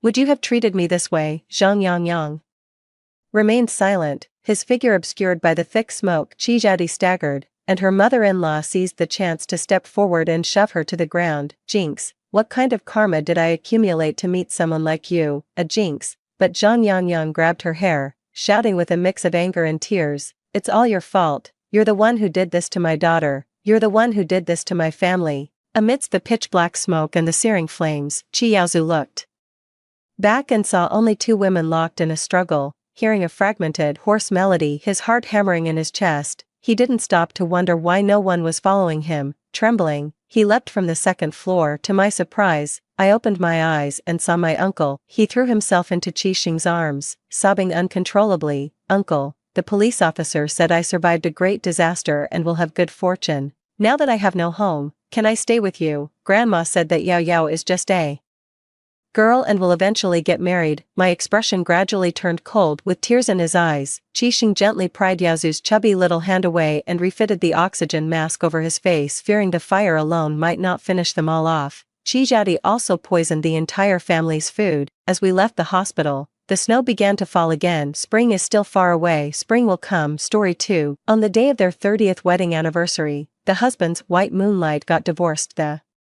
White Moonlight proclaimed her desire to enjoy life and set off on a solo RV trip. Unable to bear the thought of his White Moonlight enduring hardships alone, the husband decided to divorce me and accompany her. The son, who had been raised for over 2 decades, thought his father's ideas were forward-thinking. "Dad, go for it boldly, you only live once, don't leave any regrets, I support you." I asked them, "What about me?" "A man remains a boy until he dies, don't mess things up." My son looked at me with a hint of disdain. "If I were my dad, I'd choose Aunt Lu too. I'm completely heartbroken. If men have the right to pursue their lives, so should I. I don't want this family anymore." Su Wen's White Moonlight has finally divorced. He was so overwhelmed by the news that he burst into tears on the spot. I sat on the sofa, watching him eagerly busy himself, not minding the trouble of retrieving the marriage certificate from the depths of the cabinet. Then he put on his reading glasses, trembling, and opened his phone, writing one character at a time. "How to apply for divorce." The volume button on the phone was turned up to the maximum, and the sound from the video filled the entire house. The trendy vocabulary left Su Wen a bit puzzled,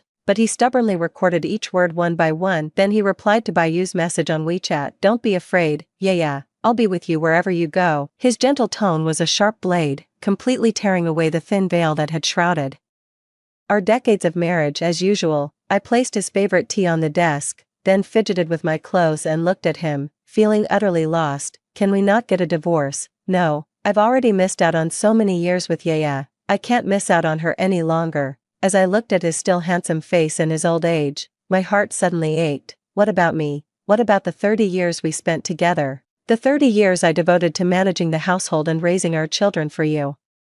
With a roar, I let out all the bitterness and pain of these years.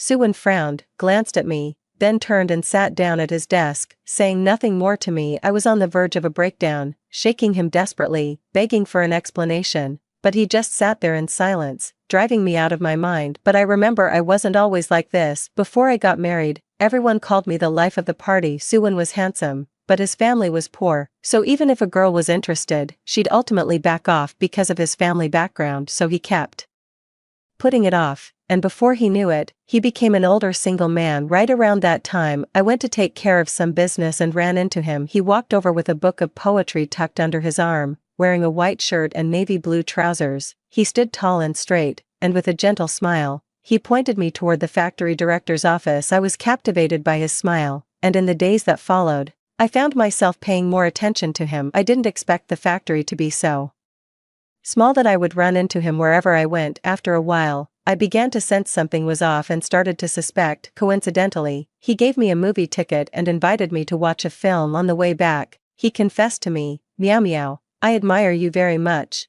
and I hope we can build a family together in the future." The girl's heart was ignited by this simple love confession, and it just couldn't be stopped. When we first confirmed our relationship, we were absolutely inseparable, so I quickly introduced him to my parents, submitted an application to the organization, and got married. After we got married, my parents, feeling sorry for us, used their own transfer quotas to get us moved back to the city. Su Wen was clever and eager to learn, and he quickly won the favor of his superiors. At the time, I thought this was the next step in our wonderful life together. But the first thing Suwon did after his promotion was to arrange for Luyu to be transferred to our factory. I suspected I was overthinking things, but I couldn't help myself. I opened Suwon's diary. It was then that I realized he had been secretly in love with Luyu all along, but Luyu was afraid of holding him back, so they never got together. When I first saw this, I felt like the sky had fallen. I had a huge fight with Suwon, and I even wanted to cause a scene at their workplace, making them both lose face. But I discovered I was pregnant. The child became my weakness, as the saying goes. With a stepmother comes a stepfather. Persuaded by my parents, I swallowed my pride and endured the situation, continuing to be Suwon's wife. Yet Suwon enjoyed my care while continuing to take care of Luyu. Even though she was already a wife and mother, every time we argue, he just shuts up and stays silent, driving me absolutely crazy. Over time, everyone started saying I was crazy, but now, even this broken life is about to fall apart. I covered my face, crouched down, and took a long time to calm myself. When I wanted to head home, I realized I had no idea where I was. It was late at night. Thankfully, from my time in the countryside when I was young, I'm still in pretty good shape, but with no lights around, I still took a few nasty falls. In the end, a young guy fishing by the river spotted me and took me to the police station. It was past 2 in the morning when the police escorted me home. The front door was tightly shut, and after a long while of knocking, my son finally opened the door. Half asleep, as soon as he saw me, he started to complain, "Mom, can you please not cause trouble in the middle of the night?" The police lectured him briefly and left the house. His son was a bit angry and threw the pillow directly on the ground. I brushed off the dust on my clothes and for the first time felt this son of mine was a bit unfamiliar. He had been in poor health since childhood and couldn't eat many things. Eating them would cause a rash. To take better care of him, I voluntarily left the factory and became a full-time homemaker. When he was in 6th grade, he got chickenpox and ran a fever at night. I was so worried that I stayed by his bedside all night until his fever broke, but then I fell ill. Suwon, however, didn't return until after their son was discharged from the hospital, as he was accompanying Luyu on a business trip. When our son needed to pay for a selective school in junior high, Suwon couldn't bring himself to ask for a bonus. I humiliated myself by going to the dean and making a scene just to get him into a good school. When my son was in his final year of high school, I tutored him and prepared 3 meals and midnight snacks for him every day, varying the dishes. I went above and beyond for this son, taking such good care of him that he grew into a strong and healthy young man. But now, he shows no concern for my late return at night and completely ignores my dirty, mud-covered clothes. Yes, just resentment and impatience towards my late return. Tears were about to fall again, but I held them back and finally spoke up. "Your dad wants a divorce and is going on a trip with Luyu. What do you think about this? A man remains a boy until his death. Don't make things worse," the son said, giving me a strange look before suddenly revealing a contemptuous smile. "If I were my dad, I'd choose Aunt Lu too." "Why is that?" I clutched my chest, feeling the last shred of hope finally shatter. "Why? I've given my heart and soul to the 2 men in this house for most of my life. Why are you treating me like this?" "Because you're so annoying. Every day when you come home, you just yell at my dad. All you ever do is tell us not to do this, not to do that. What else can you even do?" Auntie Lu has her own career, her own dreams and ambitions. She knows how to present herself and has been gentle and kind her whole life. How could you possibly compare to her? Suwon had emerged from the room at some point. He looked at his son with deep affection, and his son returned a warm, heartfelt smile. I suddenly feel like my memory is playing tricks on me. Suwon was hardly ever home before and barely spent any time with our son, so the boy used to ignore him completely. He'd just follow me around all day,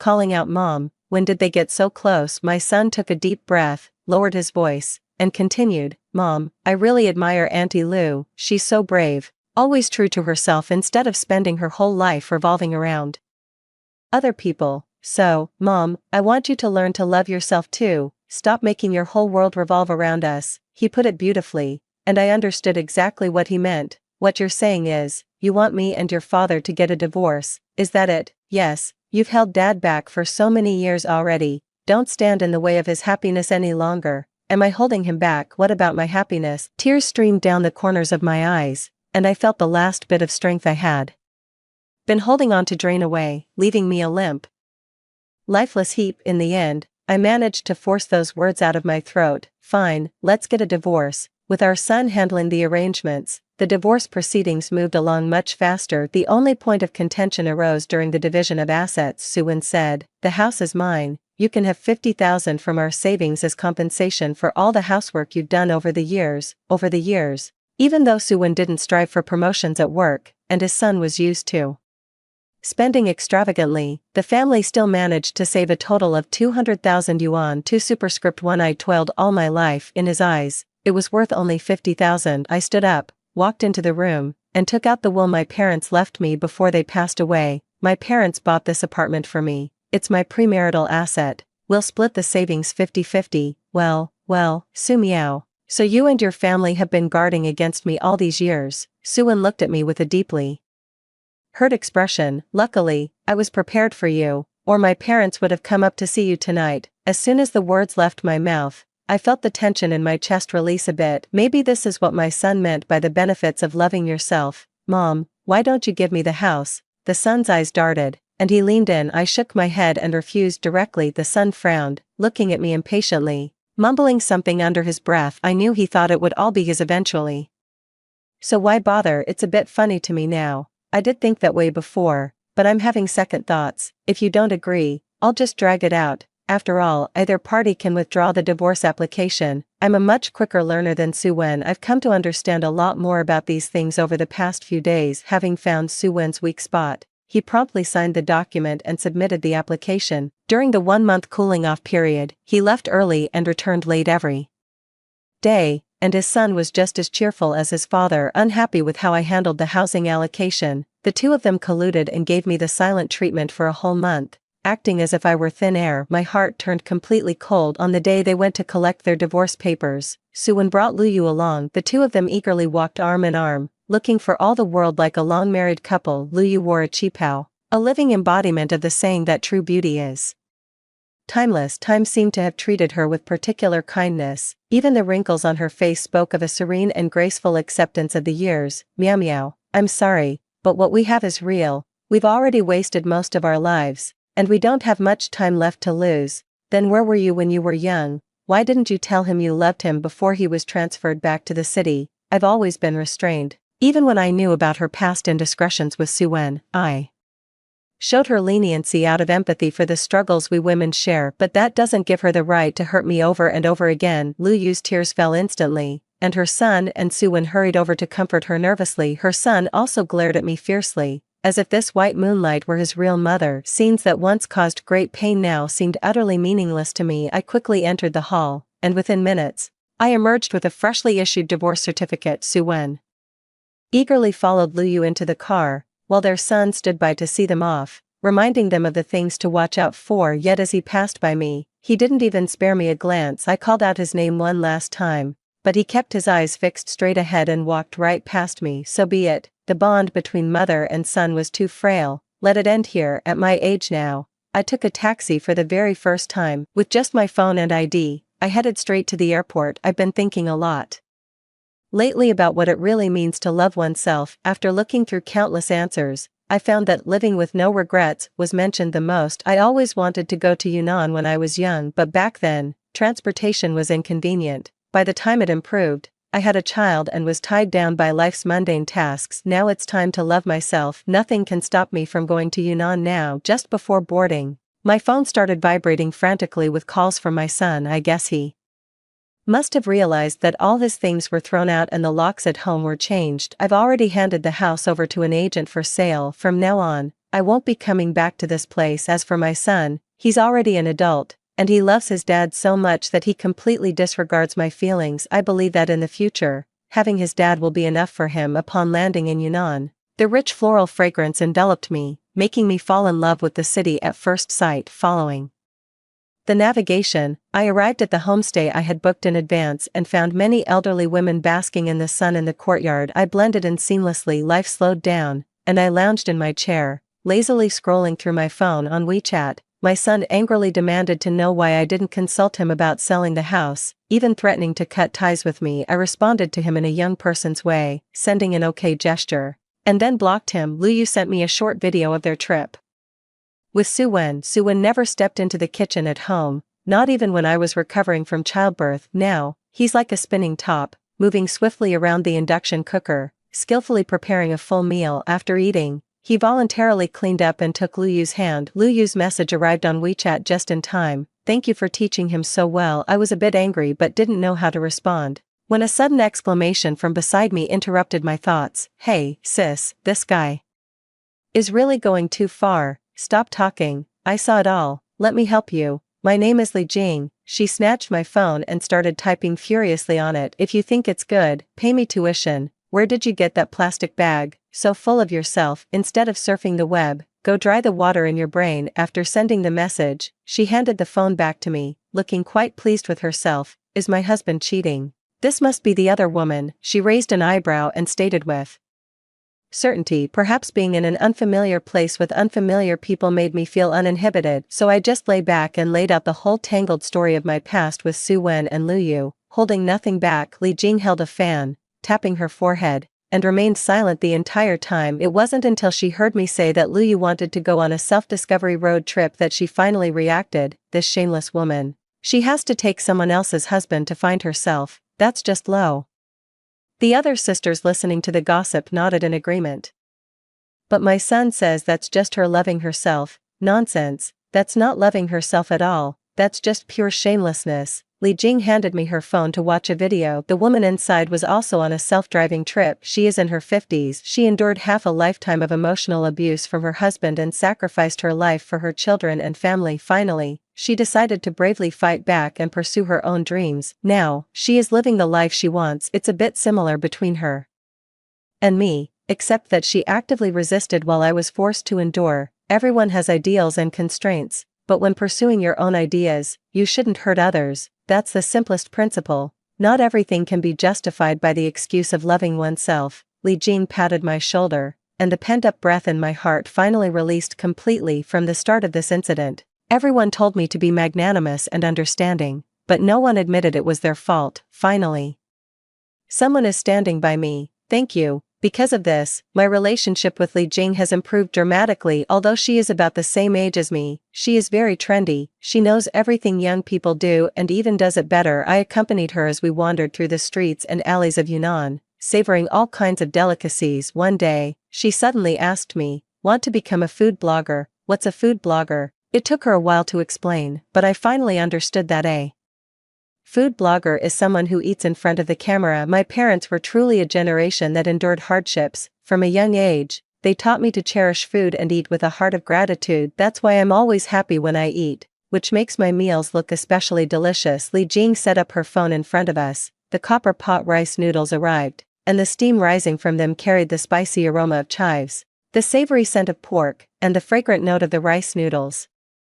Whetting our appetites, I picked up the rice noodles with my chopsticks and eagerly took a bite. While eating, he shared his happiness and satisfaction with Li Jing. We chatted and laughed through the meal, which lasted an hour, and finally, each of us bit into an ice pop as we walked back to the guest house. Lying in bed, Li Jing had been busy half the night, and the next morning, she excitedly slapped me on the back. You've gone viral. The video we posted last night already has 100,000 likes, and many people have left comments for us. Auntie is so cute, she eats so deliciously, hee. Next time I'll bring my mom here too. The sudden fame left me a bit overwhelmed, but Li Jing handled everything perfectly. I went about my days as usual, eating and drinking normally, but my follower count gradually grew, and my savings slowly increased. Just as Li Jing and I were deciding what to eat the next day, I suddenly received a message from Luyu. Meow meow. I know that even after all these years, you still have feelings for old Su. Now that he's broken his leg, I'm sure you're worried. I'll be generous and let you take care of him. I held my phone, feeling like it had been ages since I last heard that name. Only when I opened the video did I realize how much thinner Su Wen had become, lying in a hospital bed with one leg elevated. In the past, seeing him like this would have broken my heart.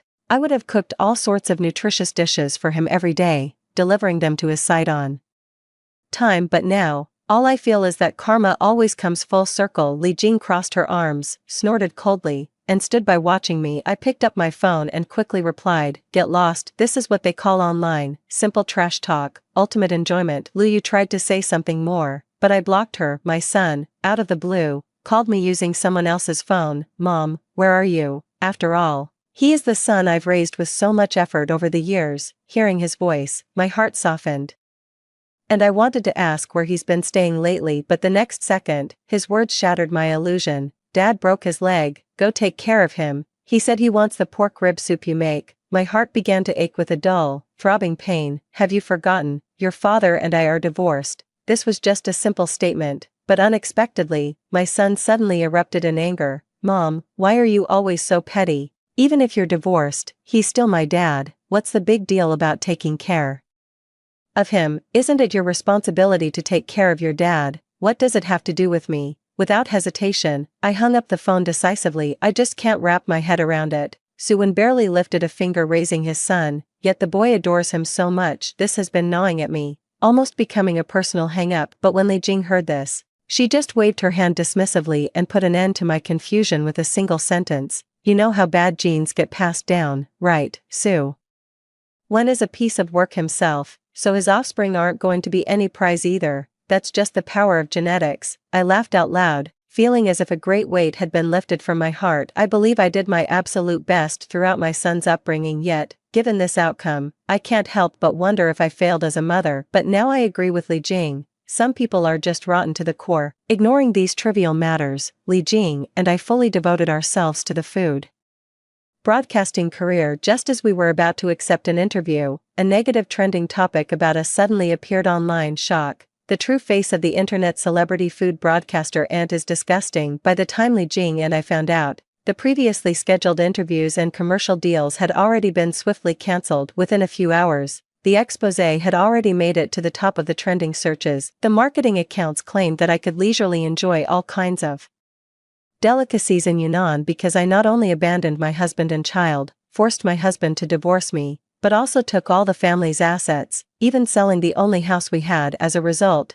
my son now has no fixed abode and is wandering aimlessly. My happiness is built on the suffering of my family. Many people were cursing me, and some even called for my doxing. The others at the guest house also started looking at me strangely. I knew that it was crucial to clarify things in time, as this account was not just mine, but also Li Jing's hard work, so I actively sought evidence. Soon, I received another call from my son. Mom, if you give me the house, I'll clear your name. So you know all this is fake, but you're just ignoring it, right? After a long silence, my son didn't speak, but I faintly heard Lu Yu's voice. Isn't it only natural for me to get the house? It hasn't been sold yet, so stop it right now. Mom, what are you doing? I hung up the phone, feeling that things weren't as simple as they seemed. Sure enough, after my account was compromised, many people started acting as free promoters in the comments. They began recommending another account called Yaya's Road Trip Logs. Upon checking, I found that the person inside was indeed Lu Yu. Li Jing studied it for a long while,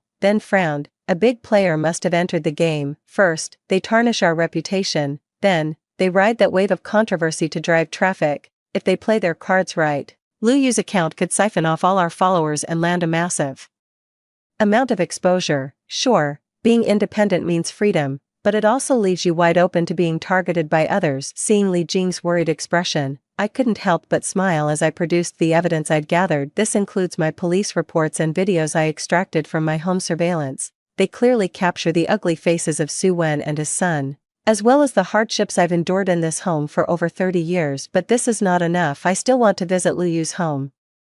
With her knack for causing trouble, the divorce certainly wasn't that simple. After a brief discussion with Li Jing, we boarded the return flight. We had promised never to return here, yet here we were again. Just a few months later, I took Li Jing to Lu Yu's place, asking for directions along the way, and gently knocked on the door. The door opened to reveal a young woman. Hello, is this Lu Yu's home? Don't mention her to me. Get out. As soon as she finished speaking, the young woman slammed the door shut. We knocked on the door but got no response. After waiting for a long time, we finally saw the same young woman come downstairs, pushing an old man in a wheelchair. Hello, let me explain first. I'm not a friend of Lu Yu's. I need your help with something. Li Jing quickly stopped them, and I quickly explained the situation. The young woman curled her lips in disdain. Isn't she the one who abandoned her husband and child? Does she really have no fear of retribution for saying such things? Let's go to my place first. The woman wheeled the old man back home and had us take a seat. Call me Xiao Xiao. That's my father. He's paralyzed on one side from a stroke. She lit a cigarette and began to tell us the truth about Lu Yu's marriage. After Su Wen arranged for her transfer back to the factory,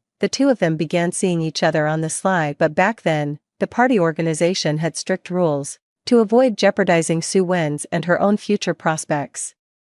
And to placate me and stop me from making a scene, Lu Yu took action. Lu Yu quickly entered into an arranged marriage. Xiaoxiao's father was new to the factory and was later seconded to another plant. He never found out about any of this and treated Lu Yu devotedly for many years. He handed over his entire paycheck, took on all the household chores whenever he was home, and Lu Yu had more clothes and jewelry than anyone else in the whole factory. Yet none of this was enough for Lu Yu. She always felt she was destined for a bigger stage, so when the story of the auntie on a road trip went viral online, it stirred something in her heart. She wanted to become an internet celebrity too. She drained all the remaining money from the family account to buy herself a car and equipment, splurged on expensive beauty treatments, and signed with a company. Just as Xiaoxiao's father was about to transfer the down payment for his daughter's house, he discovered that the account was completely empty. Overwhelmed with emotion, he suffered a stroke and was hospitalized. Lu Yu refused to pay for his surgery and took the opportunity to file for divorce. She never really took care of me when I was little. All the other kids had their moms pick them up, but I was always the one walking home alone. When I grew up and confronted her about it, she said she wanted her freedom. She said that before being a mother or a wife, she had to be her own person first. Xiaoxiao's voice caught for a moment before she continued, I don't understand. If she had no desire to fulfill the duties of a mother or a wife, she didn't have to get married or have me. Why say all this only after she'd already done those things? Li Jing and I both froze in place. The concept of loving oneself is too difficult. How can one find the right balance in terms of staying true to herself? Lu Yu has almost reached perfection, yet it has unintentionally hurt so many people. When it comes to fulfilling my duties, I gave it my absolute all, but in the process, I ended up deeply hurting and wronging myself. I don't know, Xiaoxiao, that's a difficult question for me to answer. 2. The difference between Lu Yu and me is that I spent most of my life living up to my responsibilities, only to be deeply hurt by my husband and son in the end. It's only now that I'm learning how to love myself. With all the evidence prepared, I spent one night compiling and posting the whole story about Su Wen, his son, and me online. Those videos, which carried the weight of my blood, tears, and humiliation, were laid bare for all to see. It was like self-flagellation. Watching the video of myself screaming and shouting, Su Wen's silence only made me look more like I was throwing an unreasonable tantrum. After watching it, I felt uneasy. I wondered if the netizens would also say, just like my son did, that my temper was terrible and that I only knew how to yell. To my surprise, the top-voted comment actually said this.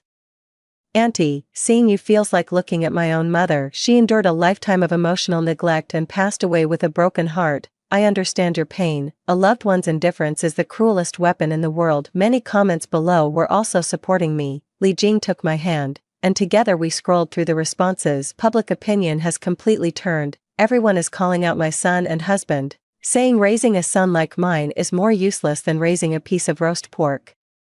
The resolve of contemporary netizens to remain unmarried and childless has increased by one more. My popularity has recovered. At the peak of the discussion, I posted the full story of Lu Yu's divorce, as well as her repeated provocations and slander against me. Online, I also initiated a discussion. What does it really mean to love yourself? How should we interpret the idea that before becoming a wife or a mother, we are first and foremost our own person? Lu Yu's scandal caused a huge uproar online, especially after her own daughter came forward with evidence that sealed her fate in the court of public opinion. Netizens also uncovered that the smear campaign against me was orchestrated by the company behind Lu Yu. Overnight, Lu Yu became public enemy number 1, bombarded with reports from users until her account was ultimately suspended. Xiaoxiao came to see me one last time. Her father had passed away. She sold the house and planned to leave this place. Auntie, I feel so exhausted. I used to love her, and I hated her too.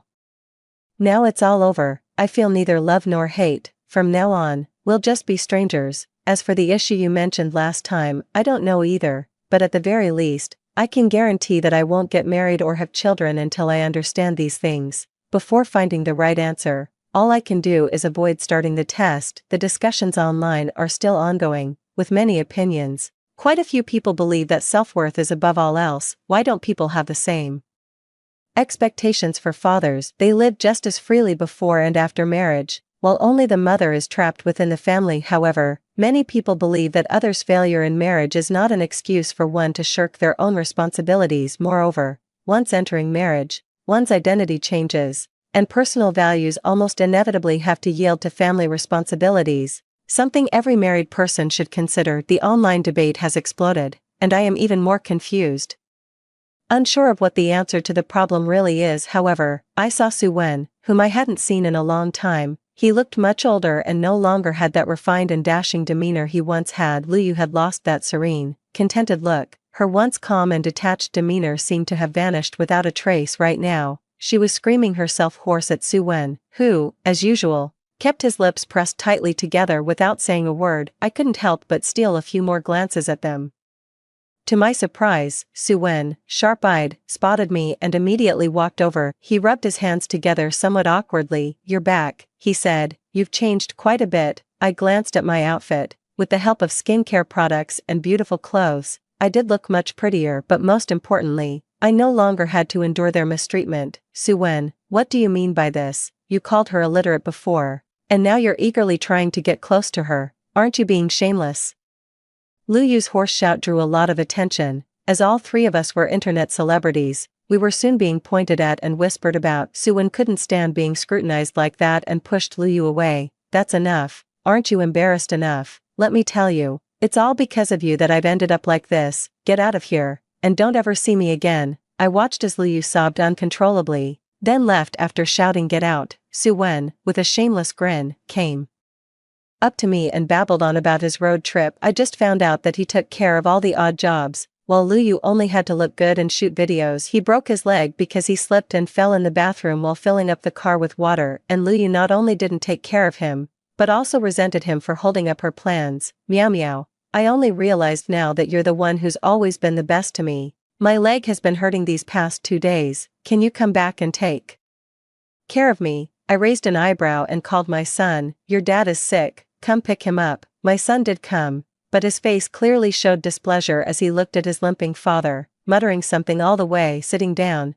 "All right, Mom, you've had your fun for half a year. Now that you've vented your anger, come back and take care of Dad. Why, you were the one who supported Dad finding true love, and told me to love myself and find my own path, so why are you backtracking now?" My son was speechless for a moment, then finally blurted out in a gruff voice, "You're not exactly young anymore. What do you think you're going to find? Your place is at home, taking care of Dad and keeping the house in order. Honestly, I think you've lost your mind." Looking at him, I couldn't help but feel a little amused. "You only backed your father because his connections could advance your career. Now that he's a disgraced liability, you're terrified he'll drag you down, so you couldn't wait to dump this burden on me. You've inherited your father's selfish genes to a T. Not a single deviation." My words drained the color from my son's face, leaving him speechless and rooted to the spot. I put on my sunglasses and issued the ultimatum. "Sue-Wen, divorcing you was the best decision I've ever made in my life." Li Jing and I didn't go back to Yunnan. Instead, we embarked on a nationwide food tour. Every day brought us to a new destination. I loved the surprise element. Like opening a mystery box, of course, sometimes we'd run into disappointing food, and our gourmet tasting session would instantly turn into a roast session. Sue-Wen kept trying to reach me, and I kept finding new ways to block him. The last I heard of him was from a news report on a local incident. One late night, Lu Yu lured Sue-Wen out, pushed him into the lake, and then jumped in after him. I knew Lu Yu had been having a hard time since she returned home, especially after the cause of her husband's death was made public. Her husband's family came to resent Lu Yu, harassing her constantly until she could barely afford to eat, fearing he'd get burned. Sue-Wen never helped her like he used to. Again, in the end, Lu Yu completely snapped, blaming Sue-Wen for everything. She killed him with her own hands. Their obsessive, decades-long love story actually ended like this. How utterly satisfying. Li Jing held her phone, looking at me with some hesitation. "About your son, what about him? I heard he got fired and is having a really rough time. Maybe you should give him a little help." To be honest, even if Li Jing hadn't said anything, I knew he wasn't doing well. Not only did he lose his job, but he also got hooked on gambling. The money his father left him was all gambled away, but he still believed he had a chance to turn things around, so he borrowed from loan sharks. Now the interest has compounded to 300,000. That day, my son was caught and threatened me, saying he would break his leg if I didn't pay off his debt. I ignored it. In the end, I saw a photo of my son lying on the ground, his lower body a bloody mess. The neighbors say my son can only move his upper body now. He's homeless, sleeping under bridges and begging for money, but he brought this fate upon himself. He's an adult. He has to take responsibility for his own actions. I can't protect him forever. Don't worry about it. Everyone has their own destiny. Let it be. Li Jing sighed in relief and continued. To take me to find a hot pot restaurant. I struggled for a long time with the proposition of loving myself, but now, I understand that loving yourself is about telling yourself that you need to fulfill your responsibilities, but you must not lose yourself. Just as I have given birth to a son, I will take full responsibility for his growth, ensuring his food, clothing, shelter, and well-being, and caring for his mental health. However, this does not mean I will endlessly give and tolerate, allowing him to trap me in the role of mother, where he can hurt me at will. Yet, any proposition in life is far too complex. Perhaps at the next crossroads, I will have new insights and thoughts. Give yourself time and grace.